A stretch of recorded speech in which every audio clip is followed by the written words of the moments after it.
नमस्ते दोस्तों, आज हम बात करने वाले हैं एक ऐसी शेयर कंपनी की जिसने भारतीय शेयर मार्केट में एक रिकॉर्ड बना दिया, जिसे देखकर ज्यादातर इन्वेस्टर हैरान हो गया। एक ऐसी कंपनी जिसकी शेयर वैल्यू ₹3.5 था, वो एक दिन अचानक कुछ ऐसा होता है कि वो 2,25,000 के ऊपर ओपन होता है। मार्केट में एक खलबली सा मच जाता है और इन्वेस्टर को ये समझ में नहीं आता है कि ऐसा क्यों हुआ है। इस कंपनी को देखिए आप स्क्रीन पर। यह कंपनी है एलसिट इन्वेस्टमेंट कंपनी है, जिसका प्राइस ₹3.55 था 28 अक्टूबर 2024 को, और 29 अक्टूबर 2024 को यह होता है तो 2,25,000 के ऊपर ओपन होता है। एक दिन में इतना बड़ा मूव कैसे हो गया इसे देखकर बहुत सारा इन्वेस्टमेंट ये सोचने पर मजबूर हो गया कि कैसे हुआ, कहाँ से हुआ। ₹3.55 प्रति शेयर था, जो एक दिन के बाद ही वो 2,25,000 पे ओपन।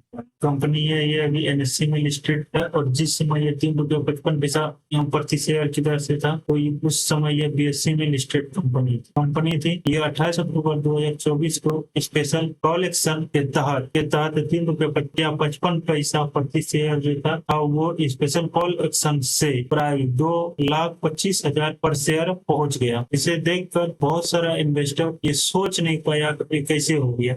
प्राइस जर्नी जो था ये बिफोर रैली ₹3.55 था, और ऑल टाइम है 2,25,000, और ये 29 अक्टूबर 2024 को स्पेशल कॉल एक्शन सेबी के अनुसार होता है। अब बात हम करेंगे कि स्पेशल कॉल एक्शन के तहत ₹3.55 के शेयर 2,25,000 हुआ, और वो क्यों हुआ, कैसे हुआ और कब हुआ, वो सब हम इस पीपीटी में जानेंगे। स्पेशल कॉल एक्शन क्या होता है, जरूरी क्यों ये जरूरी है। जरूरी इसलिए है, सबसे पहले हम ये जानेंगे कि एलसिट कौन किस तरह की कंपनी है। एलसिट जो कंपनी है वो इन्वेस्टमेंट कंपनी है, जो दूसरे कंपनी में इन्वेस्ट करती है, दूसरे या तीसरे कंपनी की शेयर खरीद कर अपने पास होल्ड करती है। स्पेशल कॉल एक्शन होता क्या, यह खास एक्शन होती है। खास एक्शन मैकेनिज्म बनाया गया है ताकि प्राइस को डिस्कवरी किया जाए, प्राइस को बराबर डिस्कवर किया जा सके। क्यों जरूरी है कि इन्वेस्टमेंट कंपनी के पास लिस्टेड कंपनी के शेयर का वैल्यू मान लीजिए 100 करोड़ है, तो ₹100 प्रति शेयर है, लेकिन मार्केट का प्राइस ₹30 प्रति शेयर है। कोई कंपनी है जिसका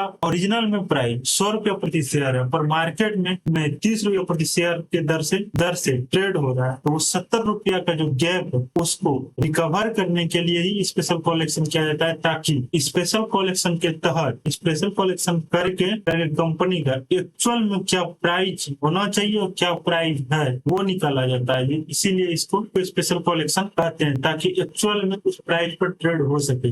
अब जानते हैं कि स्पेशल कलेक्शन होने के इंडिविजुअल कौन सी कंपनी है। सबसे पहले वो लिस्टेड और ट्रेडिंग हिस्टोरी कम से कम 1 साल तक होनी चाहिए, 1 साल तक होनी चाहिए। अदर लिस्टेड कंपनी में एसेट 50% या 50% के बराबर एसेट होना चाहिए। जितनी भी कंपनी है 50% होना चाहिए। 6 माह का वीबैक और इन्वेस्टमेंट बेस्ड बुक वैल्यू 50% से कम होना चाहिए, और शेयर सस्पेंड नहीं होना चाहिए। 1 साल के अंदर में कोई भी शेयर सस्पेंड नहीं होना चाहिए, और एक्सचेंज जो क्राइटेरिया को पूरा होना चाहिए, तभी स्पेशल कलेक्शन किया जाता है। स्पेशल कलेक्शन करने के लिए 14 दिन पहले एक्सचेंज को नोटिस दिया जाता है, तो नोटिस दिया जाता है, निम्नलिखित जानकारी रहता है। Number 1, last trade price, overall book value, last investment के आधार पर बुक वैल्यू, और कितना एसेट लिस्टेड कंपनी में इन्वेस्ट है। कम से कम कितना बायर और कितना सेलर होना चाहिए, कितने समय, कम से कम 5 बायर और 5 सेलर की जरूरत पड़ती है, तभी स्पेशल कलेक्शन में। अधिकतम से अधिकतम कितना भी उससे कोई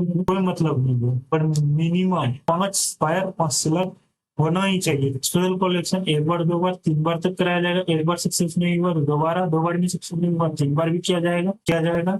जब तक सक्सेस प्राइस डिस्कवरी नहीं होता है, तब तक एक्शन को जारी रखा जाएगा। एक्शन मैकेनिज्म इसे एक बायर को फायदा पहुंचाने के लिए नहीं होता है, सेबी एक्शन को स्ट्रॉन्ग सर्विलांस रिस्क मैनेजमेंट रखने का निर्देश देती है, ताकि इसमें मैनिपुलेशन को रोका जा सके। अब बात करते हैं स्पेशल कॉल एक्शन के दिन 29 अक्टूबर 2024 को किस आदमी को फायदा हुआ और किसको फायदा नहीं हुआ, और इस दिन कितना ट्रेड हुआ है। 29 अक्टूबर को टोटल शेयर ट्रेड था 241, और टोटल ट्रेड हुआ था 188, और ओपन 2,25,000 हजार पर हाई लगाया था 2,36,250 पर, और क्लोज भी हुआ था 2,36,150 पर। टोटल ट्रेड वैल्यू का 5.54 करोड़ था। जिसने शेयर बेचे उसे एक्चुअल कैश प्रॉफिट मिला। बाकी शेयर होल्डर के लिए बढ़ी हुई कीमत सिर्फ अनरियलाइज प्रॉफिट या पेपर गेन थी। लेकिन याद रखिए कि बड़ी लिक्विडिटी उस प्राइस पर बेच पाना, लिक्विडिटी इम्पॉसिबल था। लिक्विडिटी क्या होता है कि आपके पास जो शेयर है उसे बेचकर कैश में ट्रांसफर करना, लिक्विडिटी कहते हैं।